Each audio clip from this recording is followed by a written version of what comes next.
తెలంగాణ రాష్ట్ర ఉన్నత ప్రాథమిక పాఠశాలల స్థూల నమోదు నిష్పత్తి. స్థూల నమోదు నిష్పత్తిని నిర్దిష్ట స్థాయి విద్యలో దేశంలోని మొత్తం నమోదుగా కొలుస్తారు. ఇది వయస్సుతో సంబంధం లేకుండా లెక్కించబడుతుంది.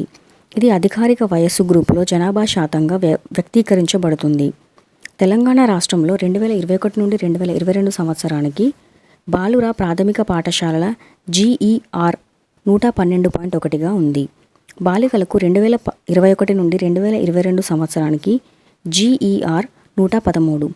ప్రాథమికోన్నత పాఠశాలలకు బాలుర GER 107.5, బాలికల GER 105.5గా ఉంది. 2021 నుండి 2022 సంవత్సరానికి తెలంగాణ రాష్ట్రంలోని ప్రాథమిక పాఠశాలల GER UDSE+ ప్రకారం 112.5గా ఉంది. ఇది భారత సగటు 103.4 కంటే ఎక్కువ. తెలంగాణ రాష్ట్రంలో 2021 నుండి 2022 సంవత్సరానికి ప్రాథమికోన్నత పాఠశాలల GER 106.5గా ఉంది. ఇది జాతీయ సగటు 94.7 GER కంటే ఎక్కువ. ప్రాథమికోన్నత పాఠశాలల GERలో 2వ స్థానంలో నిలిచింది. 106.8తో ప్రాథమికోన్నత పాఠశాలల GERలో పంజాబ్ మొదటి స్థానంలో నిలిచింది.